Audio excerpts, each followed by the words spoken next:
Rohit Sharma childish పని చేసిండా? Present ఇదే సోషల్ మీడియాలో తిరుగుతుంది. ఎందుకంటే రోహిత్ శర్మకు సంబంధించిన వార్త అటువంటిది ఒకటి బయటకు వచ్చింది. అదేంటంటే ఈ మధ్యనే ఛాంపియన్స్ ట్రోఫీ టీంని సెలెక్ట్ చేయనీకైనా కానీ అంతకుముందు బార్డర్ గవాస్కర్ సిరీస్ ఓడిపోయిన తర్వాత బీసీసీఐ మీటింగ్ కూడా జరిగింది. అందులో కెప్టెన్ రోహిత్ శర్మతో పాటు అజిత్ అగార్కర్ సెలెక్టర్, అట్నే కోచ్ గౌతమ్ గంభీర్, బీసీసీఐ పెద్దలు వీళ్ళందరూ కూకొని మాట్లాడారు.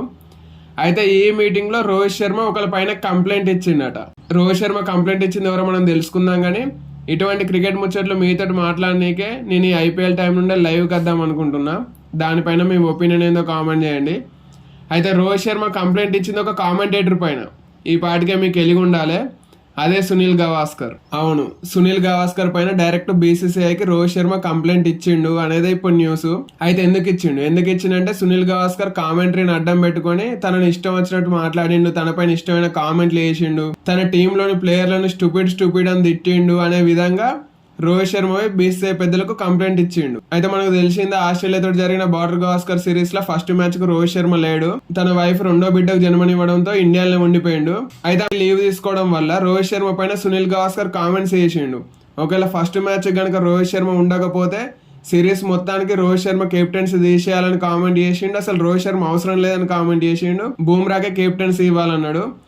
అట్నే లాస్ట్ మ్యాచ్ నుండి రోహిత్ శర్మ తప్పుకుంటే కూడా మనకు తెలిసిందే, 5th టెస్ట్ లో రోహిత్ శర్మ ఆడలేదు, కెప్టెన్ అయి ఉండాలి, జట్టు నుండి తప్పుకున్నాడు. అప్పుడు ఇది సెల్ఫ్లెస్ కాదు, సెల్ఫిష్ క్రికెట్ ఆడుతున్నాడు రోహిత్ శర్మ అనుకుంటా కామెంట్ చేసిండు సునీల్ గవాస్కర్. దాంతో పాటు సెకండ్ టెస్ట్ లో పంత్ అవుట్ అయినప్పుడు ఒక ఇన్నింగ్స్ లో పంత్ను స్టూపిడ్ అనుకుంటా లైవ్ కామెంటరీలనే వేసుకున్నాడు సునీల్ గవాస్కర్. అట్నే రోహిత్ శర్మ 5th టెస్ట్ నుండి తప్పుకున్న తర్వాత కెమెరా ముందరికి వచ్చి మైకులు పట్టుకొని ఎవరేమన్నా మాకు సంబంధం లేదు, ఆ బాక్సులలో కూకొని ఎక్కడ పడితే అక్కడ కూకొని ఎట్లా మాట్లాడినా ఏం రాసినా మా పైన ఎఫెక్ట్ పడేది, అవి మాకు సంబంధం లేదనుకుంటా కామెంట్ చేసిండు. దానికి మళ్ళీ నెక్స్ట్ డేనే గవాస్కర్ కూడా రిప్లై ఇచ్చిండు. ఏమని ఇచ్చిండు? ఇక్కడ మేము సీనియర్లు అయ్యి ఉండి ఎంత చెప్పినా మా మాట ఎవరు వినటోళ్ళు లేరు, మేము ఏం చెప్పినా వేస్ట్, మేము ఇక్కడ జస్ట్ డబ్బుల కోసం వస్తాను, డబ్బుల కోసం వచ్చి మాట్లాడిపోతున్నాం అనుకుంటా ఒకరికొకరు కౌంటర్ వేసుకున్నారు. ఇవి కూడా అప్పుడు బాగా వైరల్ అయినాయి. అయితే ఇట్లా రోహిత్ శర్మను టార్గెట్ చేసిండు అని తను ఫీల్ అయ్యే బీసీసీఐ తోటి జరిగిన మీటింగ్ లో గవాస్కర్ పైన కంప్లైంట్ ఇచ్చిండు అనేది వార్త నడుస్తున్నది. అయితే రోహిత్ శర్మ ఇలాంటి చిన్నపిల్లల పనులు, ఇలాంటి చైల్డిష్ పనులు చేస్తాడా అనేది నమ్మబుద్ధి కావట్లేదు. ఎందుకంటే మనోడు ఇండియన్ కెప్టెన్, ఒక కామెంటేటర్ ఏదో అన్నాడని డైరెక్ట్ పోయి బీసీసీఐకి కంప్లైంట్ ఇస్తాడా అనేది కూడా కొంచెం ఆలోచించాలి. కాకపోతే ప్రజెంట్ అయితే ఇదే నడుస్తున్నది. రోహిత్ శర్మ డైరెక్ట్ బీసీసీఐకి కంప్లైంట్ ఇచ్చిండు సునీల్ గవాస్కర్ పైన అని. ఒకవేళ రోహిత్ శర్మ నిజంగానే కంప్లైంట్ ఇస్తే బీసీసీఐ ఏమన్నా యాక్షన్ తీసుకుంటుందా? ఎందుకంటే మనోడు సీనియర్ కామెంటేటర్, సీనియర్ క్రికెటర్, మనందరికి తెలిసిందే. అటువంటి వ్యక్తిని సునీల్ గవాస్కర్ ను కామెంటరీ ప్యానెల్కి వెళ్ళి తీసేస్తారా అనేది చూడాలి. అయితే మనకి ఇప్పుడు ఛాంపియన్స్ ట్రోఫీ ఉన్నది, దానికంటే ముందు ఇంగ్లాండ్ తోటి 3 వన్డేల సిరీస్ ఉన్నది.